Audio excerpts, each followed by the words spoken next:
कक्षा 10 विषय हिंदी, दिनांक 11/5/2020, पेज नंबर 1। कार्य की पुनः आवृत्ति याद करना है। गद्य साहित्य का इतिहास, पद्य साहित्य का इतिहास, गृह कार्य, जीवन परिचय। सूरदास, तुलसीदास, रसखान, बिहारी लाल, सुमित्रानंदन पंत, महादेवी वर्मा और माखनलाल चतुर्वेदी। आप सभी बच्चों को पता चल गया होगा कि क्या क्या याद करना है और क्या क्या लिखना है।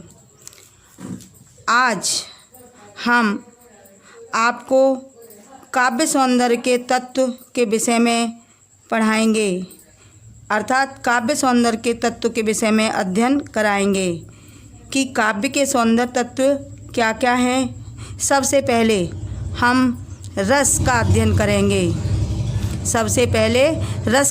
करेंगे। रस की परिभाषा भरत मुनि के अनुसार विभाव, अनुभाव, व्यभिचारी, संयोगात् रस निष्पत्ति।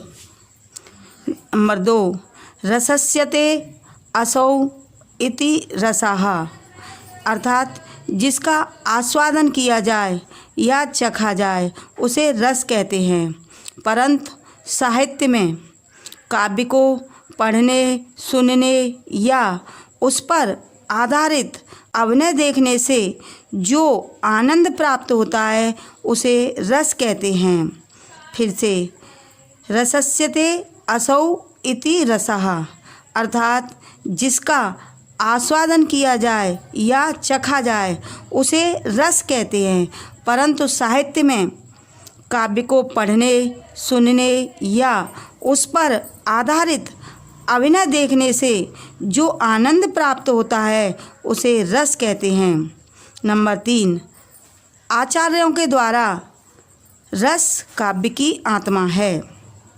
रस के अंग या अवयव। रस के 4 अंग हैं। नंबर 1 स्थायी भाव, नंबर 2 विभाव, नंबर 3 अनुभाव और नंबर 4 संचारी भाव।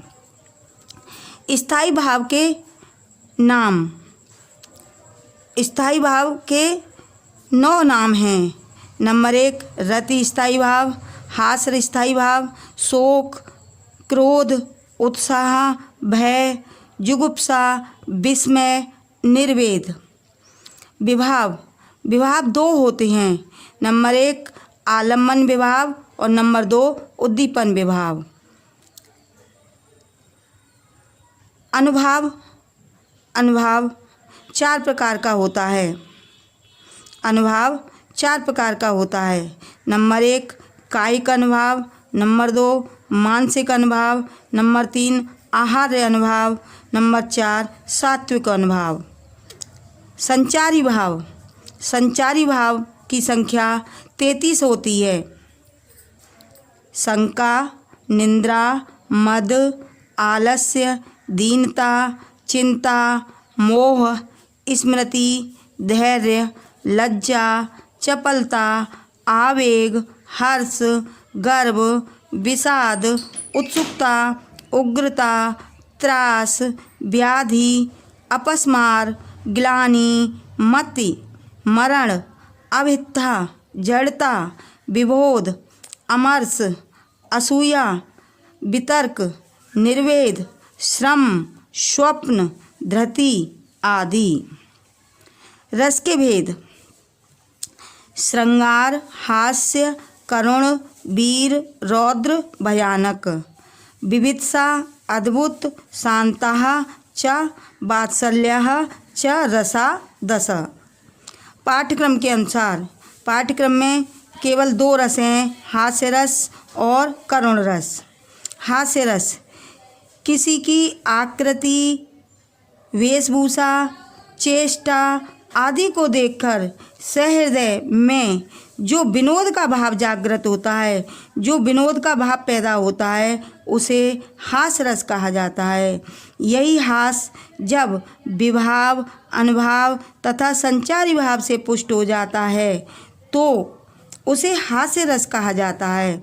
उदाहरण, गोपियाँ कृष्ण को बाला बना वृष भावन के भवन चली मुस्काती। गोपियाँ कृष्ण को बाला बना वृष भावन के भवन चली मुस्काती।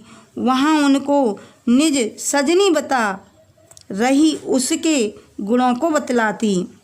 स्वागत में उठ राधा ने ज्यों निज कंठ लगाया तो वे थीं ठठाती। होली है कह के भी सब भेद बताकर खूब हंसाती।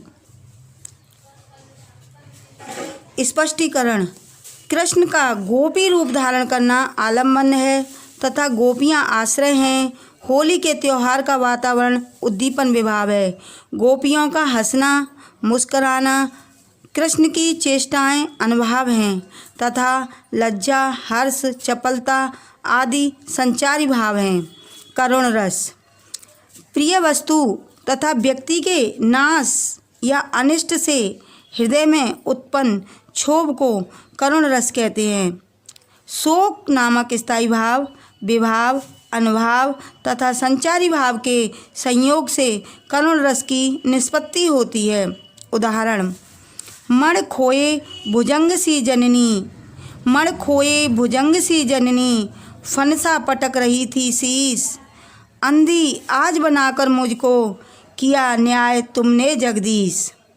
स्थायी भाव शोक विभाव श्रवण आश्रय पाठक उद्दीपन दशरथ की उपस्थिति अनुभाव सिर पटकना संचारी भाव स्मृति विषाद प्रलाप आदि। हास्य रस के अन्य उदाहरण।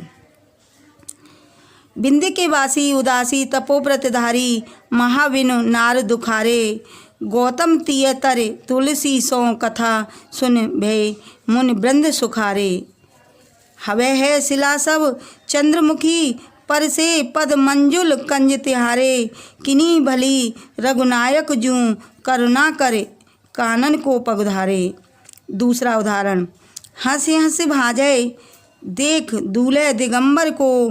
पाहुन जय आवे हिमाचल के उछाव में। तीसरा उदाहरण।